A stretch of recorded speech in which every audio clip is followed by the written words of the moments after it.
Imperfecta. They have held a lifelong interest in disability and political action to improve the rights of disabled people everywhere.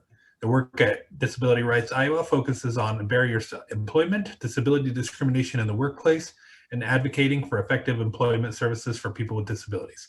Emmanuel, thanks for being here, and go ahead if you're ready. All right, can you hear me and see me okay? Yep. All right, next slide, please. Thank you.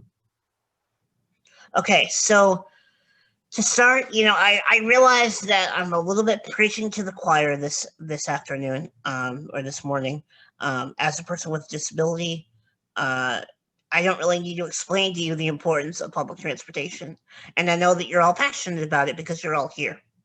So I want to make sure that I'm not spending too much time pitching you the importance of public transportation.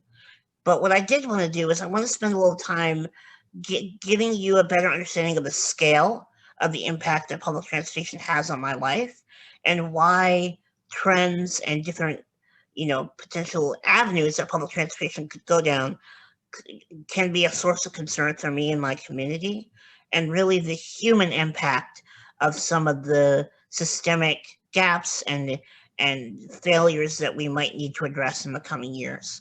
So this is incredibly important to me as a professional, but also very much as a person with a disability.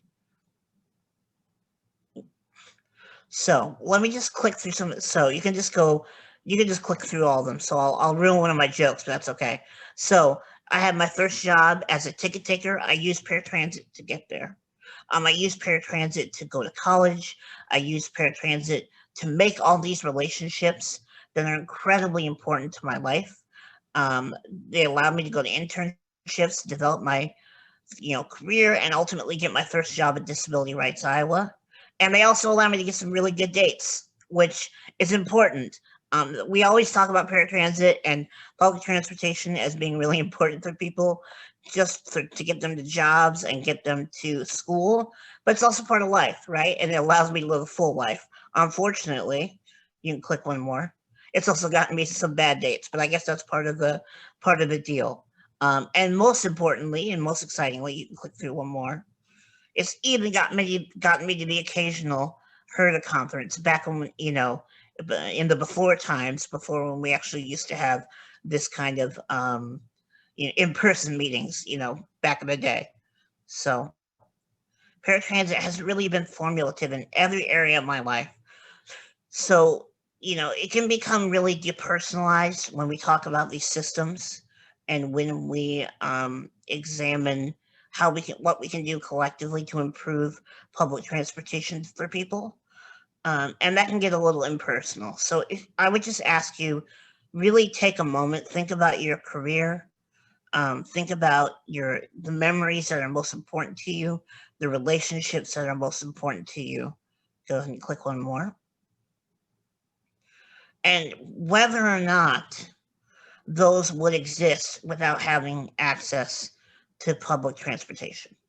Because that's what we're talking about. That's what we're risking when we fail to provide people with the transportation that they need. The human cost involved is enormous. And I feel like sometimes when we talk about these issues, we get a little distance from that because we're professionals and we want to use professional language. We want to look at the big picture. And I think we can lose track of the real human consequences to how these systems shape people's lives. Go ahead. And really that comes down to euphemism, right? We talk about, and I've already done this a million times. I'll continue to do it throughout the presentation today because of, how we kind of learn to talk about these issues in a professional setting. We'll talk about systemic failures or systems gaps or, a lack of innovation and looking to alternatives to traditional transportation. We talk about things, all those kind of broad euphemisms. But what those euphemisms fail to do is they fail to really fully acknowledge what we're talking about. And that's people's lives. And that's people's ability to live with dignity. So when I share some of my concerns coming up here in a second, it's important to me that you realize why I'm worried and why there's, I'm incredibly proud of the work that we do here in Iowa for public transportation. I'm an active member of the, different transit groups here in the metro in Des Moines. I'm here, right? So I'm really passionate about working with all of you and really in awe of your talents and your passion.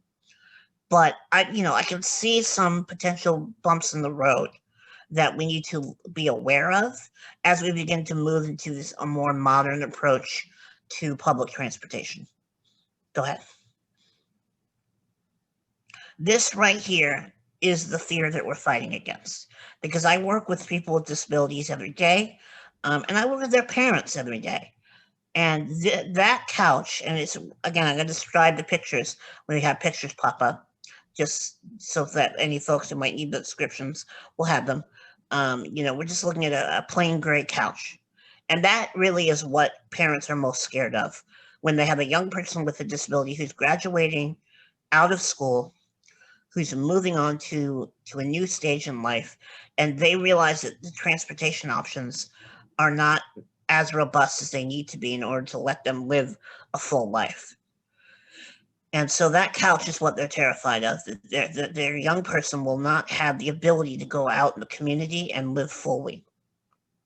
And, I can't tell you the amount of times I've worked with folks on job development, and we've looked at different job opportunities, people who have incredibly difficult placements, right? They might have behavioral challenges, they might have communication barriers, and we find them, against all odds, we find them the perfect job. And they have to pass on that opportunity because of the lack of transportation to get them there. Particularly, as you all know, rural communities don't always have after-hour options to get them to that Walmart or that Walgreens or that early morning job. That would be perfect for them if they just had a way to get there. Next slide.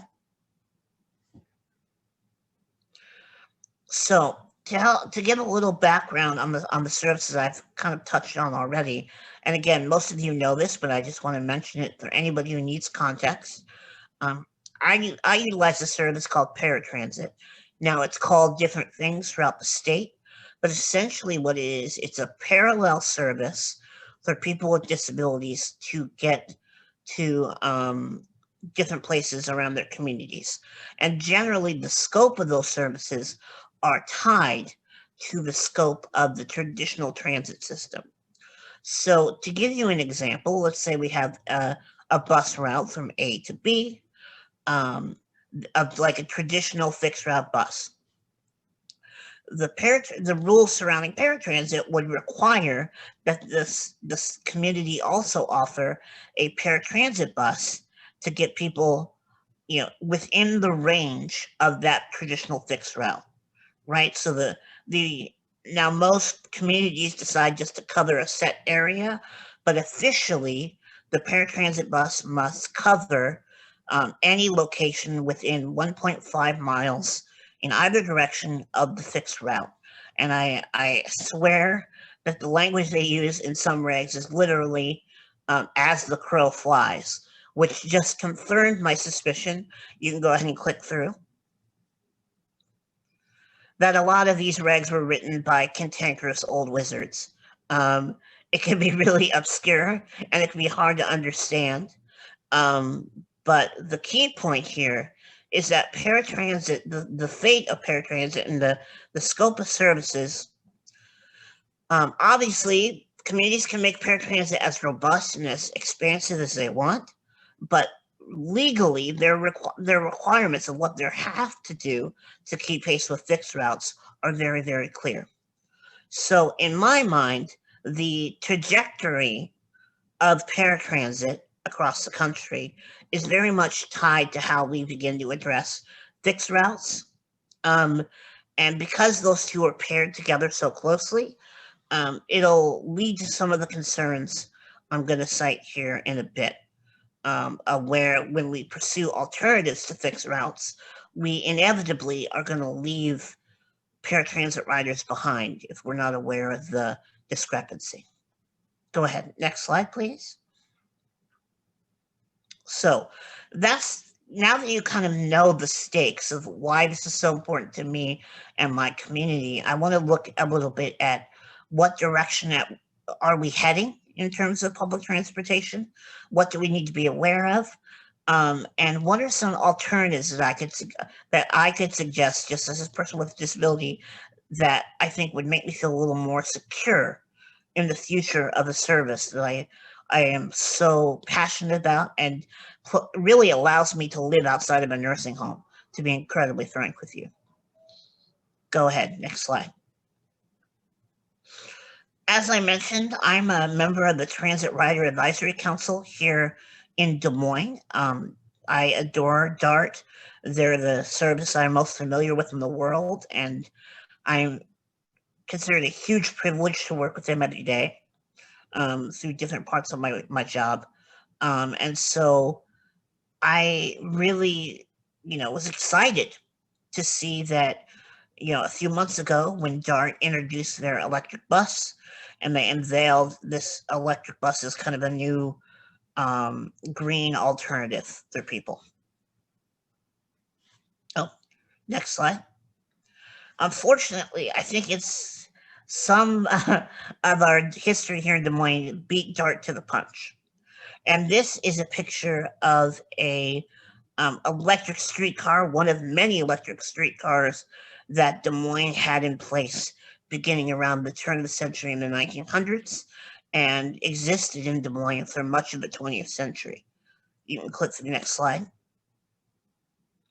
And this is not just true to Des Moines. All sorts of metropolitan areas here in Iowa had robust electric, clean electric transit systems and trolley systems for us citizens that people could easily and conveniently use. And obviously, times change, and as communities began to increasingly focus on cars and on drivers, they really stripped away a lot of these public transportation options. And that was very true in Los Angeles as well. Like that's probably the most nationally known example of Los Angeles completely dismantling much of their public transportation in favor of drivability and highways. And we're still kind of living in the wake of that decision today and moving away from public transportation as core an element of life as it could have been. Next slide. And you can go one more. That was just another picture of a trolley. And my real point is that progress in and of itself is not inevitable. I like optimism. I'm an optimist. I look forward to all the incredible work people are doing around the state. But I think there's a danger in assuming that services can only get better, that funding can get more robust, that passion through these services can only increase, and that essential services can't possibly be lost or compromised by new approaches that leave people behind. So today is about inclusion, and I think it's about optimism, but it's also about taking time to recognize that progress in and of itself is not a given, that we have to work and we all have a responsibility to make sure that that progress is made a reality and not become complacent and allow some new gaps to emerge in areas that we previously had been supporting. Next slide. And one of the reasons, and you can go ahead and click through all these. And one of the reasons I think public transportation, and particularly paratransit, can be very vulnerable is we know the ridership demographics, right? And this varies from community to community, but in general, according to the American Public Transit Association, transit riders are generally more likely to have a greater diversity than the community in which at large, right? If you look at DART ridership here in Des Moines, it's going to be more diverse than the Des Moines as a whole. Generally, it's going to skew slightly more poor, You're going to have an older representation of disabled people in the ridership because makes sense, right? We need a way to get around. And you're going to have non-English speaking riders. You're going to have, a healthy immigrant population within ridership. And so you can click through a few more here. Yep. And so really vulnerable people are going to be making up a good chunk of public transportation riders. And unfortunately, that means compromising services to those populations usually is pretty politically without risk, right? As we often say, within the disability community, we often talk about how, we're the first off the train if things get dicey, right? Or we're the cargo you ditch. So we understand that our supports, our communities can be put in very vulnerable situations. And so that's why I want to make sure that we're not inadvertently undermining the safety nets that do exist or failing to take advantage of opportunities to increase that safety net that public transit provides people. So here are the three main trends that I want to spend the rest of the day on today that concern me somewhat. One is innovation and how it sometimes fails to accommodate all people with disabilities, and innovation that doesn't really mesh with the legal protections that exist for people with disabilities through the Americans with Disabilities Act. So I think it could inadvertently create a disconnect. I worry about economic development that brings in jobs that create an even greater need for public transportation, but fails to support that public transportation in a communal way. And we've seen that across the state, certainly. And then I think finally, and to be absolutely clear, this is something I consider a personal failure, and something that I need to work on a lot as an advocate and as a member of the disability community, to organize and to utilize this passion for public transportation that riders have, and to make it easier for that population to engage with lawmakers and take on the role of advocates, because obviously the legal limitations of the kinds of communication that we can have with lawmakers and the kinds of things we can advocate for, we're really here more through education. So that means we need to empower the community to advocate for these issues and help them understand what would need to happen in order to create the services they want.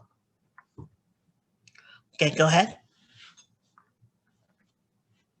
I'm always excited about innovation. I know that when I'm as on the track community, when I go to different meetings, when I talk to folks at HIRTA, we're always trying new things. We're always exploring new public-private partnerships. I know that Mayor Pete, our current public transportation director nationally, has talked a lot about public-private partnerships and exploring new and alternative ways of providing public transportation options for people.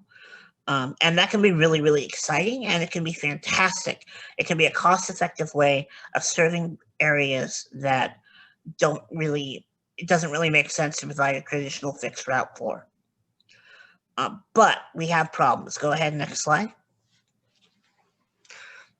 Because we look often to services like Uber and Lyft, and here I just have a picture of those two logos. These two services that have been a huge help for people to get around the communities, right? It's absolutely completely changed the way people get around in urban settings particularly.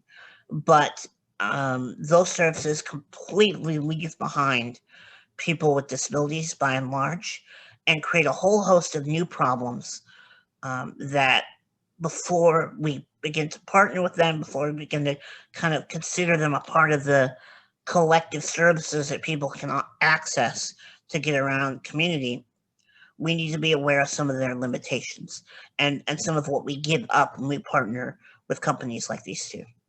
Go ahead. And you can just click through all these, and then I'll kind of go point by point. So I worry about, these kind of gig economy solutions to transit a lot, just because so many members of my community have had really difficult experiences with them. I know, for example, here in Des Moines, and let me say that as somebody in Des Moines, I'm incredibly privileged, and when it comes to options, I recognize that Des Moines, the amount of coverage of transportation and the amount of flexibility I have pales in comparison to some of the more rural communities. And I'm incredibly lucky to have the options I do have.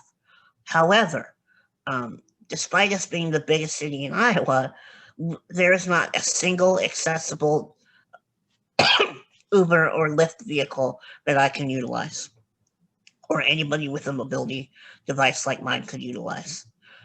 So that entire service is closed off to me.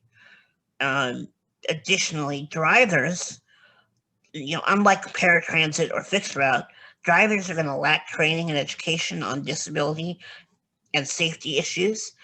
I feel like if somebody had epilepsy and they were to have a seizure on a paratransit bus, I would feel pretty secure that the driver knows how to handle that safely and has a support system in place to make sure that person is taken care of. That certainly would not be true if they were in a Lyft or Uber vehicle, right? Because that person isn't basically a car for hire. Additionally, and this is true with a lot of the apps and different things that transit organizations are exploring, utilizing apps on technology and understanding phones and how to work all these things. I think we forget how privileged that is to assume that someone is able to do that. As I mentioned, public transportation users are going to skew poor.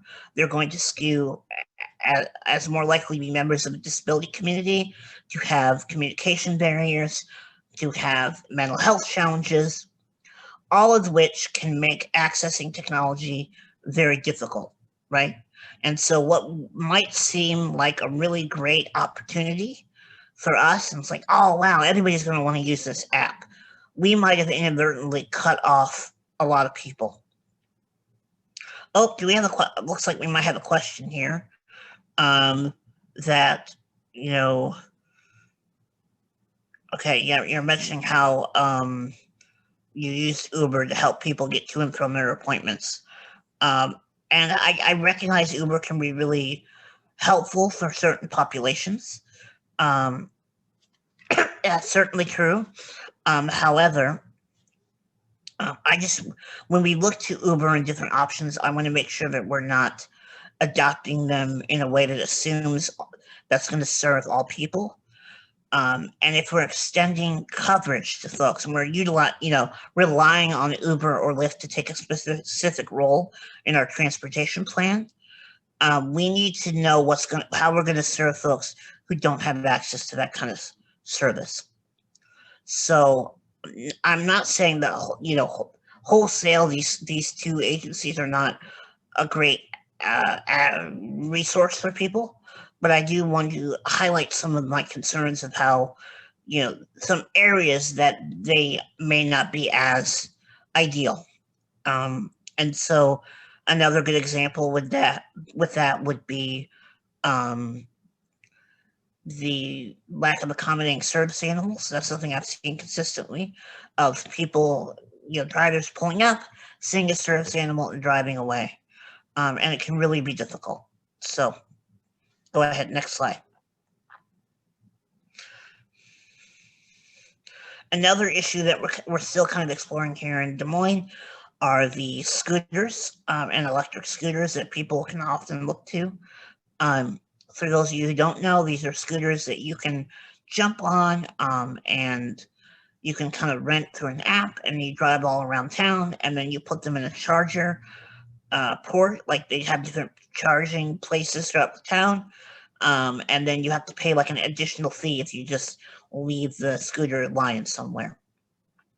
And this is something I know that Des Moines has begun to explore a little bit, about something that we could bring to our city, and could pop up in different communities around Iowa.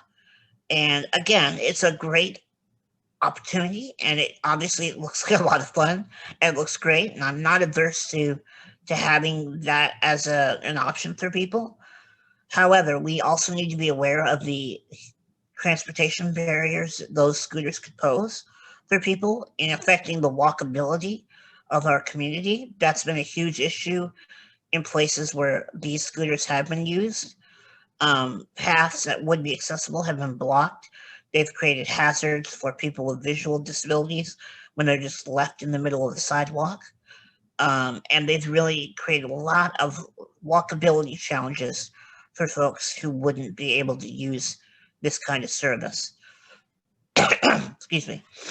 So, if this is something that we're planning on exploring, I'm all for it, but we need to make sure that we're putting the burden of enforcement and the burden of making sure it doesn't become a public hindrance on the company.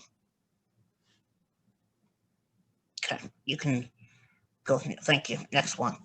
And again, you can go through all these points and I'll just kind of touch on them.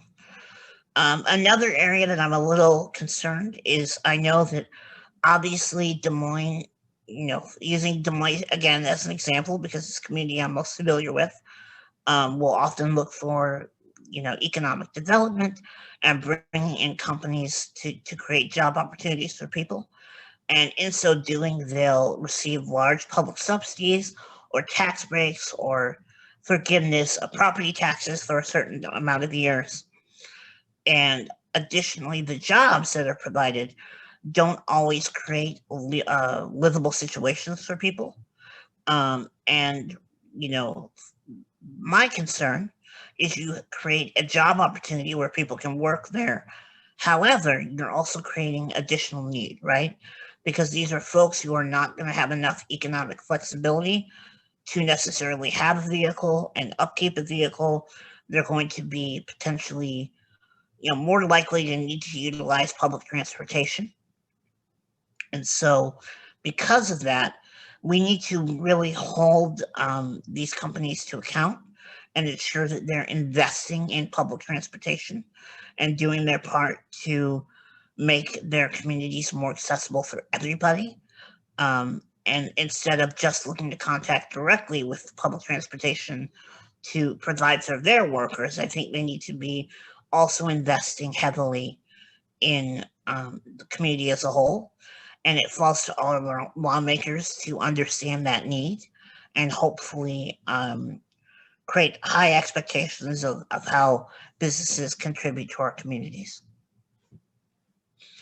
You can go to the next slide here. And my concern is when companies come in and if they're not paying wages that allow people to have, economic flexibility, economic independence, or have, independent transportation options, that's a burden that's going to fall on public transportation. And I'm glad public transportation is there. But if any company is contributing to public need, they need to be contributing to the public good. And so that's I think an expectation that we can do a better job at setting across the state, and not, courting all these job developments and these, business developments without making it clear of what our expectations are as a community. Next slide, please. Here's the good news, and this is my, I think, most optimistic and excited part of the presentation of what I'm most hopeful for, is I think here in Iowa and across the country, we have an incredibly underutilized resource of something that I think could be a huge help to us, and that's to really begin to engage with the public and allow them to take on the role of advocate in a way that we're not able to because of the limitations, placed on us as public entities. Go ahead. And that's the great resource that we all have at our disposal, and that's our community and our ridership. And DART, has done a great job at making efforts to engage with our local communities here in Iowa and make sure people are invested in public transportation and feel connected to the process. But there's always work to be done. And I think particularly when it comes to education about the specifics. Meaning, it's one thing to get people excited about public transportation. It's another to help them understand how things are funded, how the services and the scope of what we're able to do is determined, and help them understand if they want us to be able to do X, Y, and Z, here's what would need to happen, right? And nobody is, I'm not saying go to the public and tell them what transportation should look like. Quite the opposite. Ask them what they need and let them know what would need to happen in order for that to become a reality, right? And so DART has various plans that they've made about at this funding level we could do this, at this funding level we could do this. It was a plan they did some years ago. Now the next step for me would be to communicate that to the public and help them understand the role that they can play in moving legislatures towards the goal that they think is appropriate. Next slide, please. And you can go ahead and click through all these. Yep, thank you. So I understand, and you know, I'm not an attorney, but I do understand that we all operate under different limitations when it comes to advocacy and lobbying and anything like that. And so I'm not advocating that anybody do anything that they feel uncomfortable with or pushing beyond those limitations. What I am saying is don't use those limitations as an excuse to not engage with the public and to avoid educating lawmakers and voters about how transportation works. That is something we absolutely can do a better job of, because hopefully I'm relatively knowledgeable about paratransit and how paratransit operates. I am woefully undereducated when it comes to funding mechanisms, not just with DART, but how all sorts of different public transportation around the state gets funded, how the budgets are made, when the different linchpins are of when these decisions are finally locked in stone, and when the public should be involved. Like when is it most advantageous for them to be approaching lawmakers with their views? So that's something I have a lot of work left to do, to educate myself so that I can help people understand if they're passionate about public transportation. This is the date and the hour and the exact moment when they should be lobbying their lawmakers and talking to their lawmakers and giving them their opinion on what public transportation should look like and what funding levels they believe are appropriate.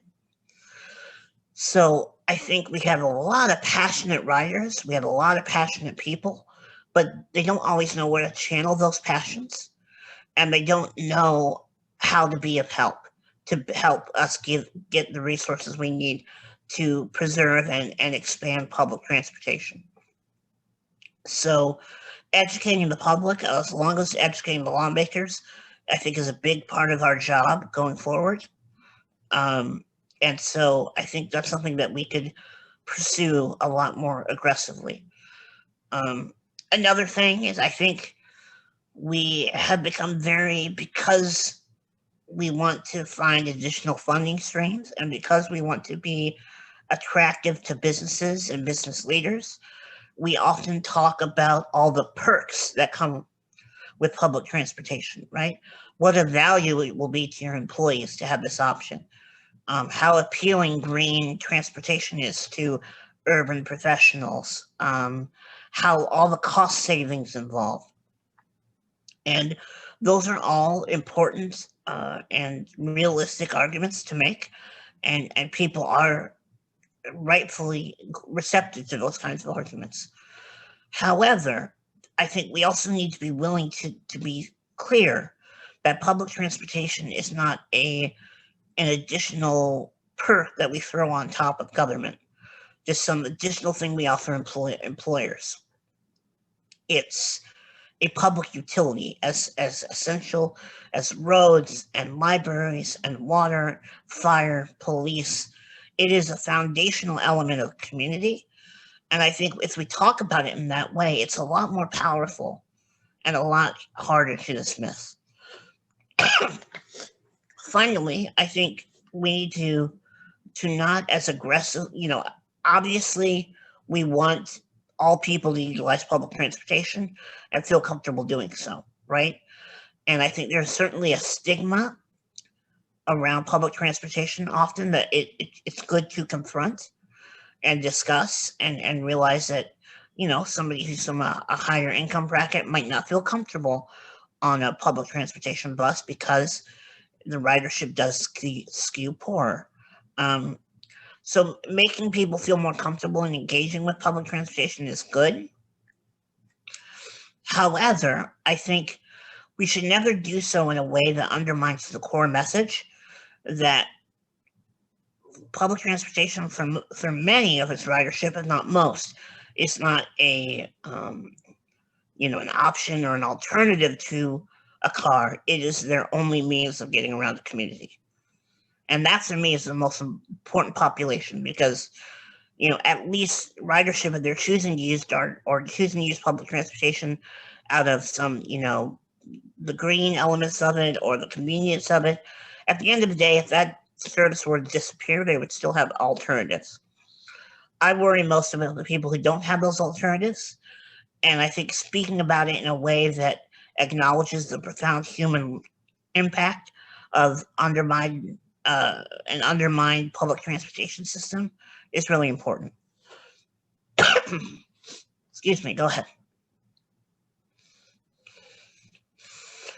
And I understand there are a lot of ways that we can discuss new types of services, new types of, ride shares and different networks and different support systems to give people opportunities.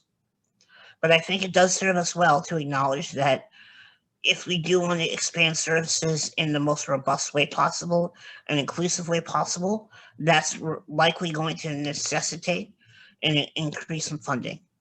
And if we want that to happen, we need to, obviously it's not for us to lobby lawmakers, but we can educate the public. If they want that to happen, if they want services to increase on a fundamental level, they're going to need to make that argument to their lawmakers because, obviously funding is the first, second, and third issue that comes up in every, public transportation discussion I've had systemically across the state. Next slide. Oh, go ahead, next slide.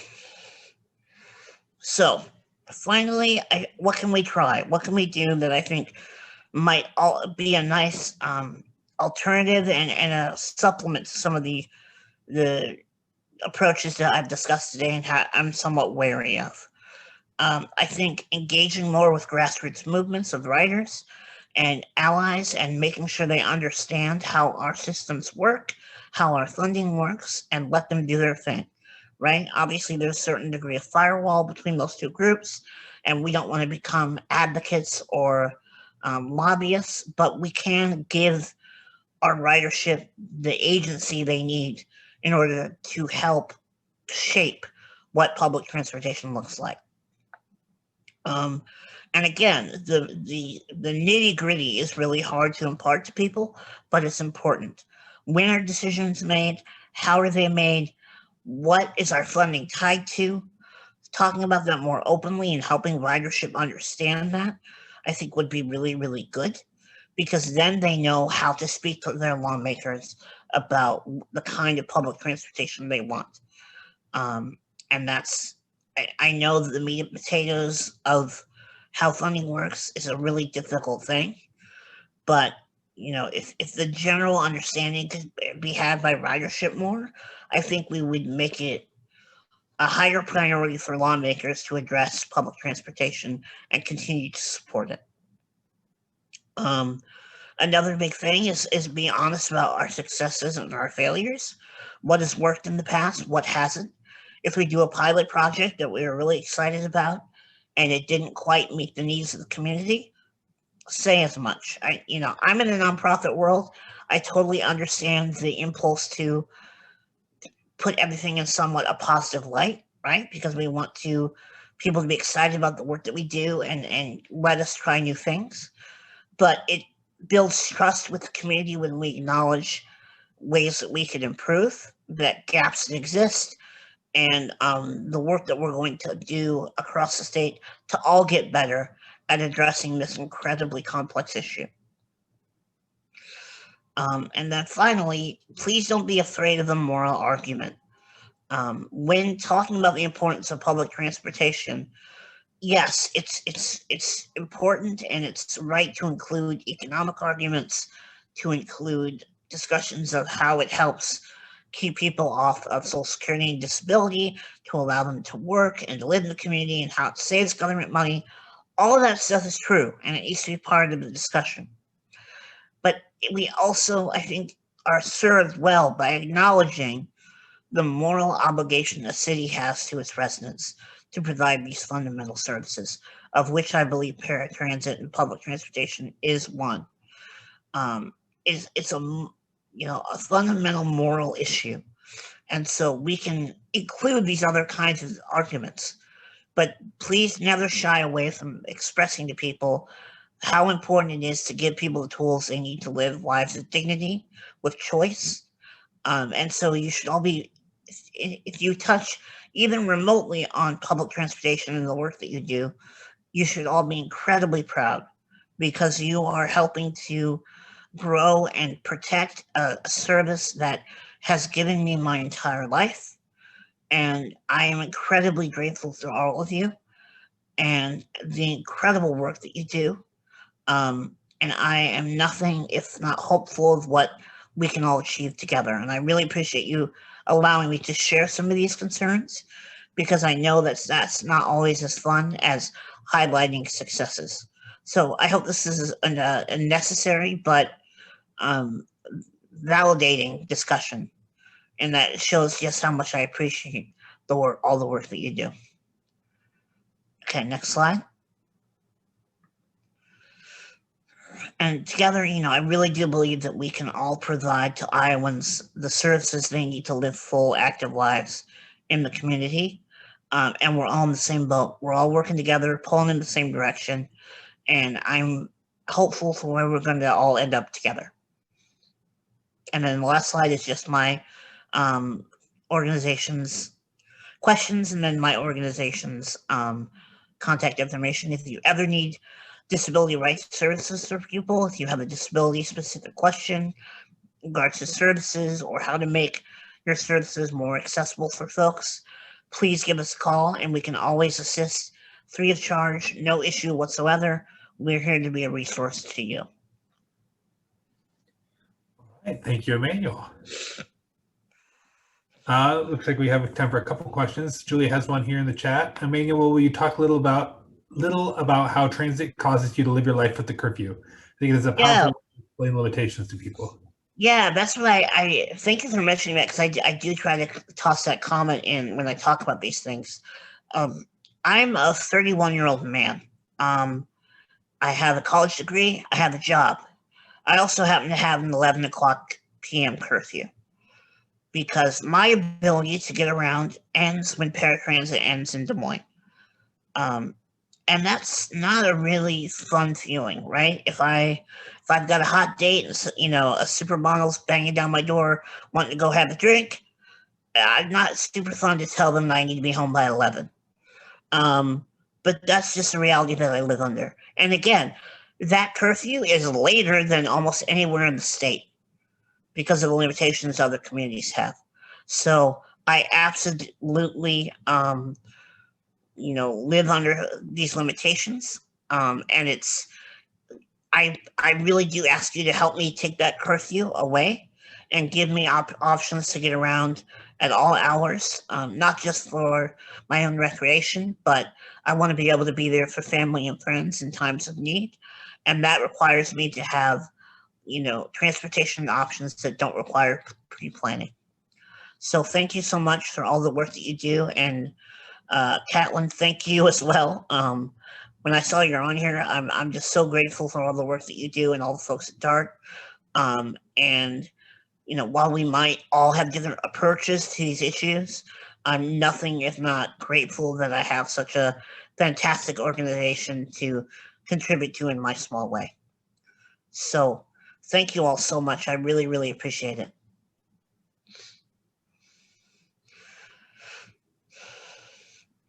Does anybody have any questions for Emmanuel? He's a great advocate for public transportation and people with disabilities. I know he works a lot with DART and they're very appreciative of him, and so is HIRTA.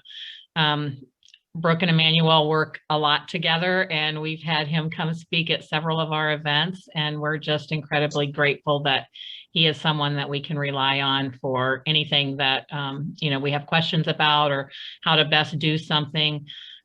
He's also been with us in going to meet with certain people if we've had challenges with them in providing transportation or those types of things. And he's just an amazing person that everybody should get to know. Well, and I don't want you to have a curfew, Emmanuel, so we're going to continue to work on that. Well, and let me say, for HIRTA, you all have, in my interactions, obviously we're client-based, so we serve clients, and in every instance when we've had clients who wanted to work through issues with HIRTA, you all have gone well beyond your legal obligations to serve people and get them to where they need to go. And I had to tell people many times, you have no idea how lucky you are because they could be a lot more restrictive in some of the policies and practices, but they're being very generous, and you're a great resource to people, and I really appreciate you all. Thank you. You do have another comment. Hey, I'm game. Minnesota. It looks like once presented through a group of mobility coordinators in Minnesota about this topic. Absolutely. I'm excited to talk about it. I hate to be a bummer because I know that these conferences are where people get their fire to try new things. But I think there's always a place for talking about concerns with certain trends and how we can at least be aware of the limitations of different things that we're trying. So awesome. Look forward to it, Brian. Thank you.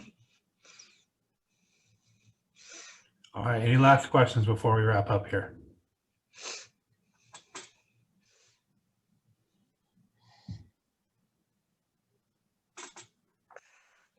All right, well, Emmanuel, thank you again for hopping on this and giving us a great presentation.